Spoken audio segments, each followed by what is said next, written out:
Halo semuanya, kembali lagi di Scary Stories. Di pesisir Fujian, Cina, ada sebuah legenda, di mana setiap orang yang mati gantung diri, maka akan ada kutukan terhadap tali gantung diri tersebut. Untuk mematahkannya, sebuah ritual harus dilakukan.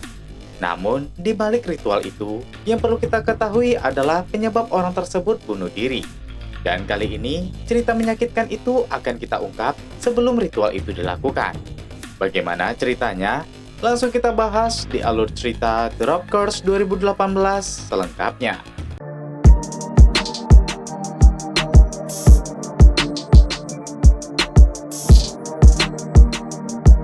Pada tahun 2008, seorang pelajar bernama Suyi sedang mengendarai sepedanya. Saat melewati pesisir, ia melihat teman satu sekolahnya bernama Lian yang sedang bermain gitar. Suyi menemuinya dan berkenalan dengannya. Seiring berjalannya waktu, mereka pun semakin akrab. Lian mengajari Suyi bermain gitar. Suatu hari, Suyi bertanya pada Lian apa impiannya. Lian bilang kalau 10 tahun lagi, ia ingin menikah dengan pria yang ia cintai. Beberapa hari setelah itu, Lian ditemukan tewas gantung diri di sekolahnya. 10 tahun telah berlalu, tepatnya sekarang di tahun 2018.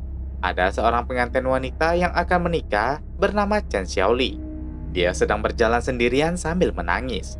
Terlihat dia di luar kendalinya seperti sedang kerasukan. Dia menggantung dirinya di sebuah pohon.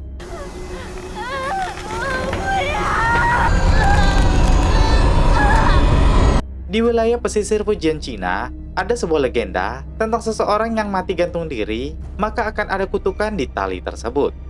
Untuk mematahkan kutukan itu, sebuah ritual dilakukan untuk membakar talinya, dan itu disebut ritual tali.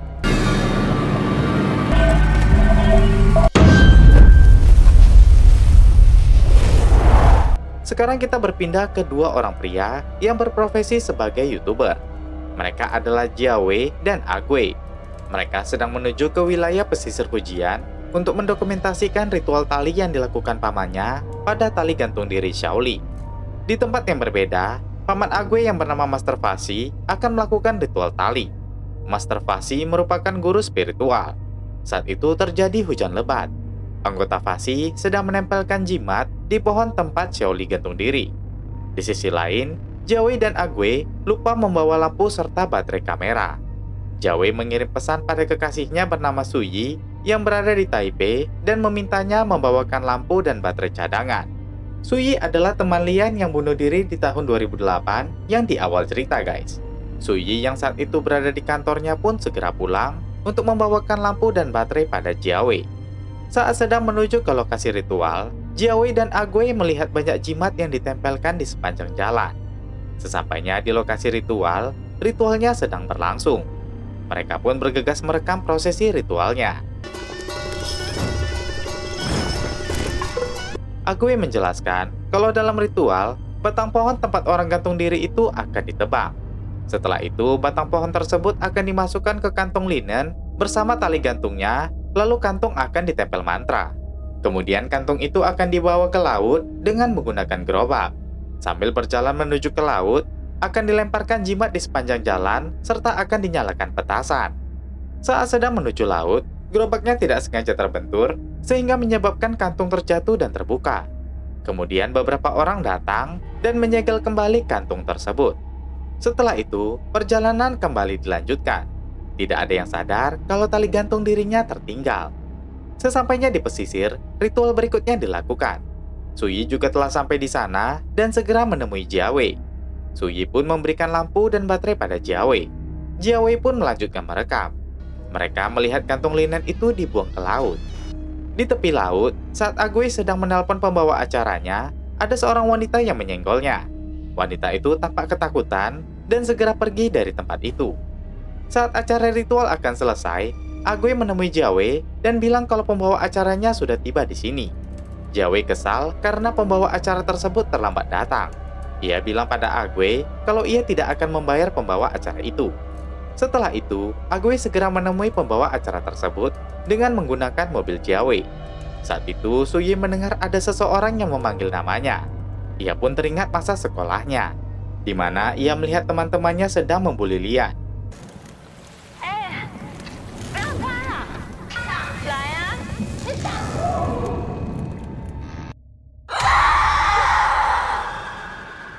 Suyi bilang kalau ia mendengar seseorang memanggilnya dari arah laut. Jiawei kemudian bercanda dengan memanggil nama Suyi. Di tempat yang berbeda, Agwe sedang mencari pembawa acara itu. Agwe mengikuti asal suara tersebut. Ia tanpa sengaja menginjak tali bekas gantung diri yang terjatuh tadi. Ia mengambil tali itu dan seakan pernah melihatnya. Agwe terkejut karena itu merupakan tali gantung diri. Tiba-tiba ada sebuah sapu yang terjatuh. Ia pun mendekati sapu tersebut.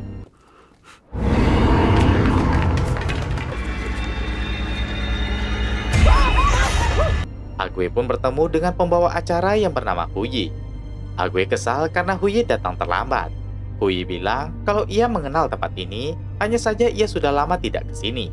Agwe kemudian mengajak mencari penginapan untuk Huyi. Di sisi lain, Suyi dan Jiawei telah tiba di rumah lama Suyi. Suyi bilang ia tidak pernah ke sini lagi semenjak orang tuanya pindah. Suyi juga bilang kalau ia belum menyampaikan tentang hubungan mereka pada orang tuanya. Suyi meminta Jiawei untuk membuka kain-kain penutup perabot, sementara ia akan membersihkan kamar. Di tempat yang berbeda, Agwe membawa Huyi ke gubuk pamannya. Ia meminta Huyi tinggal di sana. Huyi meminta uang sebesar $3.000 untuk syuting, karena ia ingin tinggal di hotel. Setelah membahas itu, Agwe pun pergi. Sementara di rumah Suyi, Jiawei menunjukkan pada Suyi kalau video mereka dilihat oleh 320.000 penonton. Di kolom komentar, terdapat komentar penonton yang melihat bayangan putih seperti penampakan roh wanita di video itu. Penonton itu juga melampirkan fotonya. Jiawei yakin kalau video ini akan viral. Jiawei pun kemudian membuka foto tersebut. Suyi tiba-tiba merasa pusing. Jiawei kemudian membawanya ke kamar dan memintanya untuk beristirahat. Di sisi lain, Huyi baru selesai mencuci tangannya di toilet. Saat keluar toilet, ia mendengar ada yang memanggil namanya serta suara aneh dari saluran wastafel. Sementara itu, Suyi sedang memimpikan sesuatu yang aneh, di mana ia bangun tidur dan sudah berada di lautan. Ia melihat ada seorang gadis yang sedang menangis di sekitar situ, lalu mendekatinya.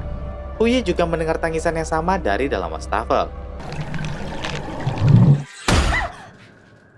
Huyi membuka pintu toilet. Ternyata jendela di ruangan Huyi terbuka. Huyi yakin pintu tertutup karena angin. Sementara saat Suyi tidur, tiba-tiba ada seperti memar muncul di lehernya. Di sisi lain, Agwe pergi ke laut dan membuang tali gantung diri yang ia temukan tadi. Kembali ke Huyi, ada tali kecil yang tertarik dengan sendirinya. Saat itu, Huyi sedang melakukan siaran langsung di salah satu sosial media. Huyi kemudian menunjukkan sekeliling rumah itu. Huyi tidak sadar kalau dari cermin terlihat sosok seorang wanita. Namun salah satu penontonnya sadar dan bertanya tentang sosok misterius itu. Huyi memeriksa tempat itu, namun tidak ada siapapun. Dia kemudian mendengar suara tetesan air dari kamar mandi.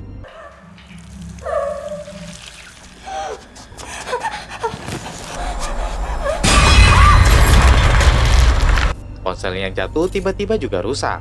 Tali yang ada di lehernya terus mencekiknya. Huyi samar-samar melihat seorang gadis di sekitar situ. Tali di leher Huyi terus menariknya hingga ia pun tewas.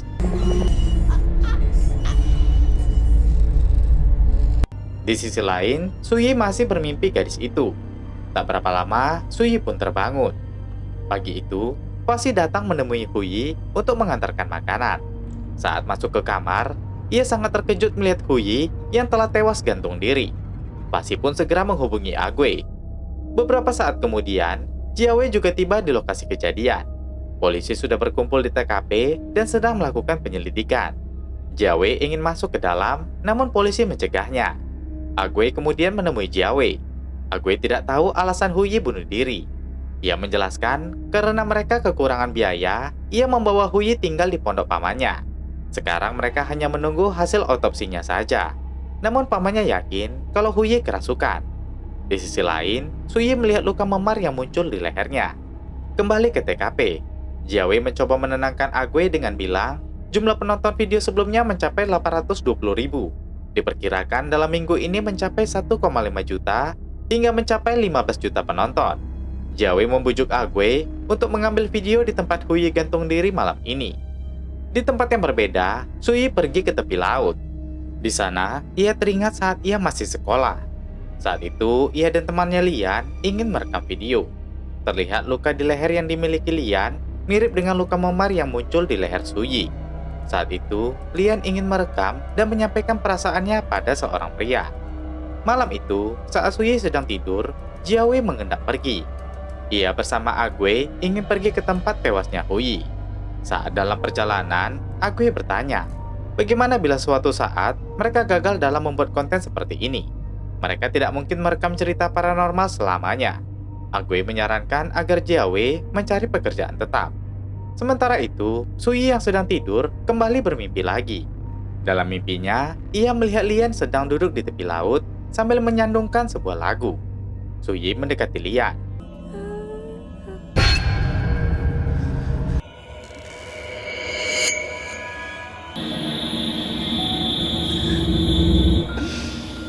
Suyi pun bangun dari tidurnya.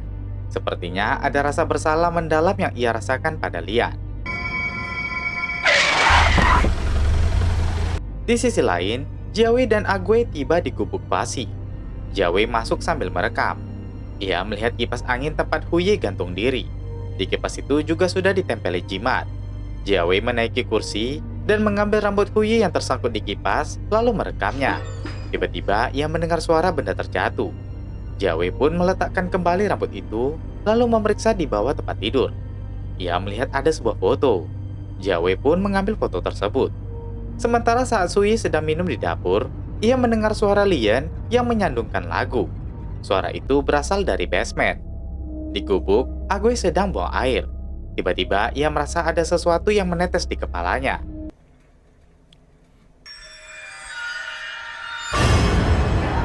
Agwe berteriak dan berlari keluar toilet tanpa mengancing celananya. Jiawei mencoba menenangkannya agar tidak ketahuan. Tepat saat itu, mobil patroli polisi lewat dan mendengar suara teriakan Agwe. Polisi pun menemukan mereka di dalam gubuk dan mengejarnya.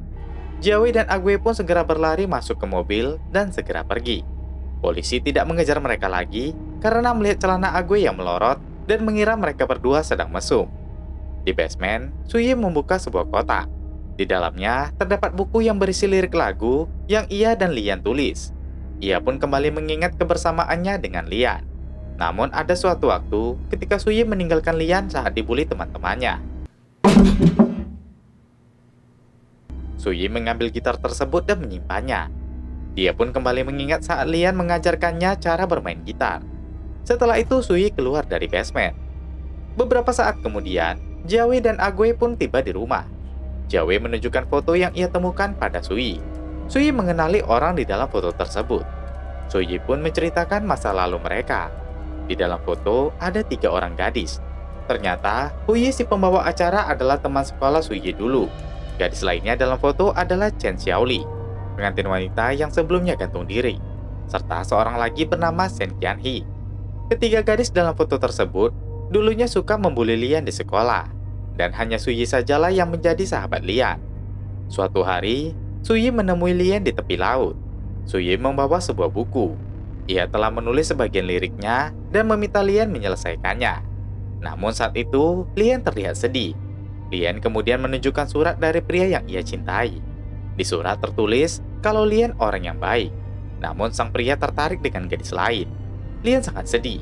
Ia meminta Suyi untuk meninggalkannya sendiri. Entah bagaimana, surat itu ada pada ketiga teman yang suka membulinya. Mereka membacakan surat itu di depan murid yang lain dan mempermalukan Lian. Saat itu, Suyi hanya diam saja. Lian marah dan menampar Shen Qianhe. Akhirnya mereka sadar kalau arwah Lian ingin membalas dendam pada mereka. Jiawei bertanya keberadaan Shen Qianhe pada Suyi. Namun Agwe bilang itu tidak penting. Agwe menyarankan agar mereka menghentikan konten ini. Namun Jiawei ingin mendalami kejadian ini. Suyi marah karena mereka hanya memikirkan uang tanpa memikirkan perasaannya yang telah kehilangan temannya. Ia pun mengurung dirinya di kamar. Suyi kembali mengingat masa lalunya, di mana saat itu Lian tidak ingin bicara dengannya. Lian marah kepada Suyi karena pasti Suyi yang memberikan surat itu pada ketiga temannya, karena hanya dia yang tahu tentang surat tersebut. Suyi yang mengingat kejadian itu pun menangis. Jiawei mencoba membujuk Suyi. Ia bilang kalau tujuannya bukan uang, melainkan menikah dengan Suyi. Namun ia tidak memiliki tabungan sama sekali, sehingga ia memanfaatkan peluang ini untuk menghasilkan uang. Suyi kembali bermimpi saat Lian sedang disiram oleh Qianhi dan temannya yang lain. Namun Suyi hanya diam saja dan pergi. Sementara Jiawei sedang melihat hasil rekaman di gubuk paman Agwe tadi.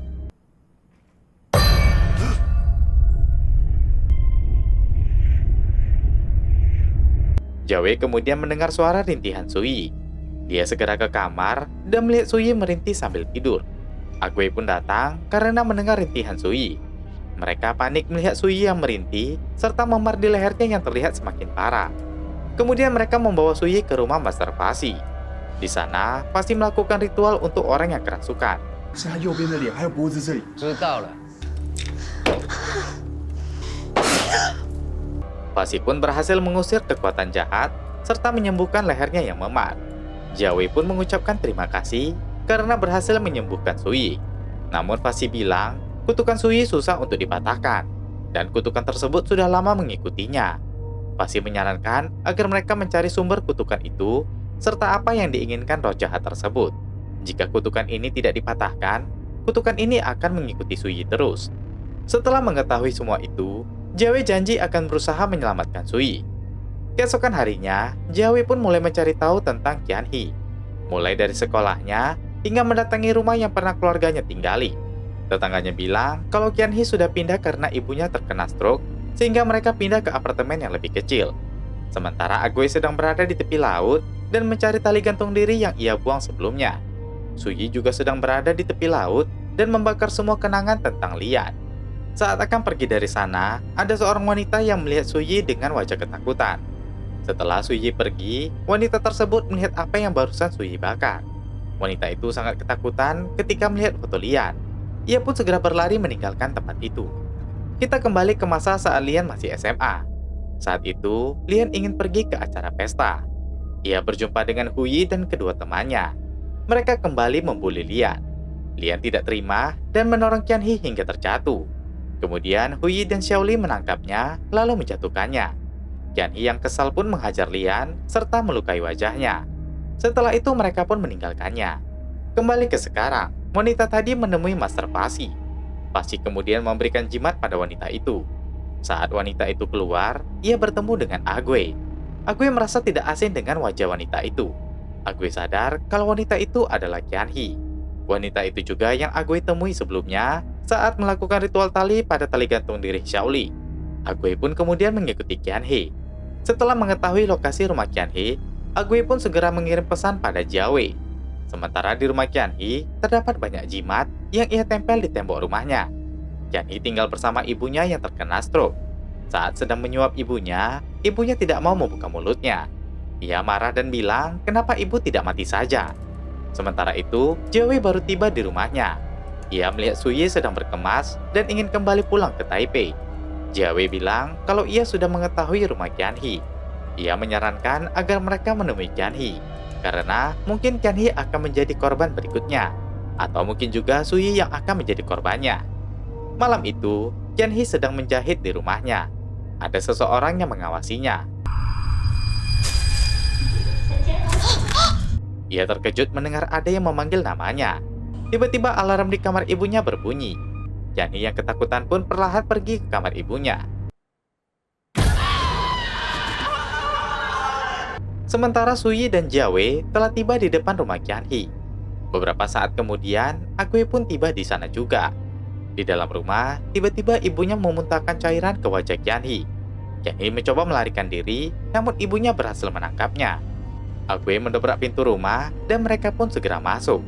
Sementara di dalam rumah, Qianhi terpaksa memukul ibunya untuk melindungi dirinya. Mereka bertiga masuk dan melihat ibu Qianhi telah tewas. Beberapa saat kemudian, polisi datang dan mengevakuasi mayat ibu Qianhi. Polisi juga menginterogasi Jiawei dan Agwe. Sementara Suyi menjaga Qianhi karena kondisinya yang masih syok. Saat Qianhi melihat Suyi, ia sangat ketakutan dan meminta maaf. Keesokan harinya, mereka bersama Master Fasi pergi ke sekolah Lian gantung diri dulu. Penjaga sekolah mengantarkan mereka ke lokasi Lian gantung diri. Penjaga itu menjelaskan tali gantung diri Lian telah dibawa keluarganya ke kuil lalu membakarnya. Fasi melihat ke atas. Ternyata masih ada sisa tali yang terikat di tiang atas gedung sekolah. Fasi ingin melakukan ritual tali malam ini juga. Penjaga sekolah bilang ia akan melaporkan hal ini pada kepala sekolah. Ia juga meminta agar ritual yang dilakukan tidak mencolok. Fasi meminta mereka bertiga hadir di sini saat ritual dilakukan. Di sisi lain, seorang polisi wanita sedang berjaga di rumah Qian He. Saat itu, Qian He sedang tidur. Ada tetesan darah yang menetes di wajahnya. Ia bangun dan terkejut melihat arwah Lian yang berada di hadapannya. Ia pun berusaha melarikan diri.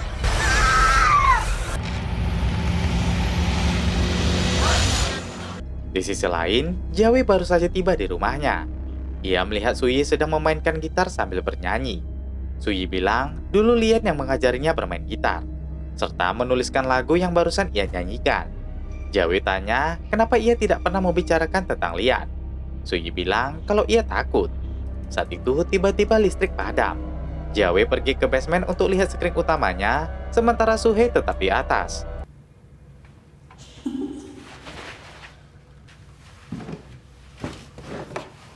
Ia memeriksa sekitar basement. Tiba-tiba buku catatan lagu Lian dulu ada di lantai. Dari buku itu, ternyata ada rahasia lain yang tersembunyi. Ternyata sebelum Suyi, Lian telah menyukai Jiawei lebih dulu. Jiawei sebelumnya adalah guru kursus di sekolah mereka. Kaset yang berisi lagu yang mereka buat, itu ditujukan untuk Jiawei. Lian meminta Suyi memberikannya pada Jiawei.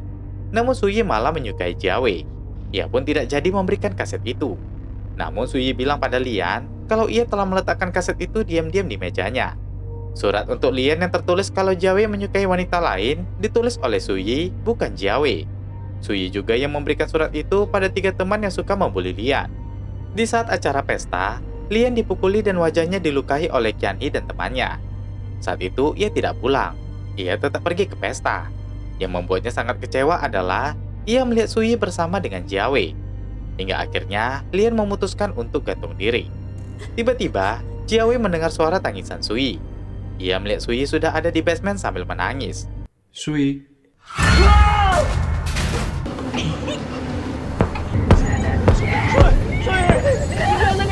Jiawei kemudian segera membawa Suyi yang tidak sadarkan diri. Malam itu, persiapan ritual tali pun telah siap.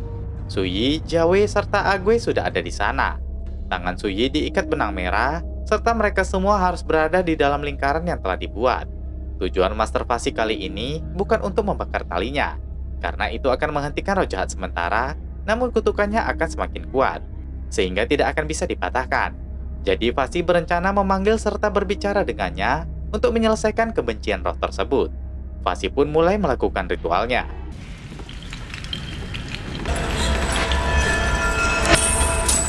Tiba-tiba, ada sebuah tali gantungan di sekitar situ.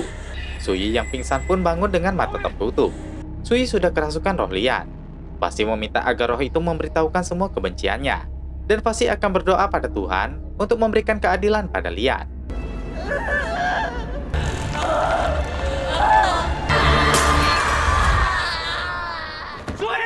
Sekarang Fasi terlihat bingung. Ia meminta agar mereka tetap di dalam lingkaran.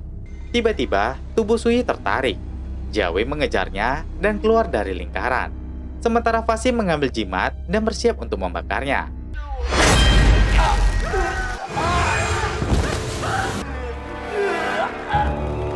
Fasi kemudian melempar tali tersebut pada Agwe.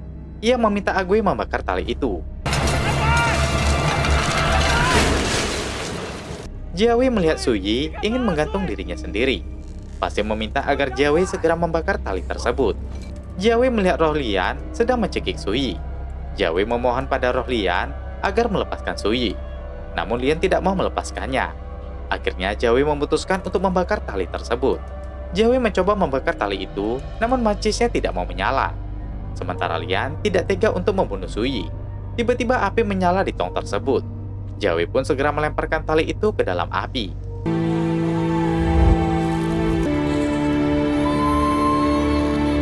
Lian pun menangis. Ia kembali mengingat masa lalunya, di mana Suyi yang selalu bersamanya. Suyi pun menangis dan meminta maaf pada Lian.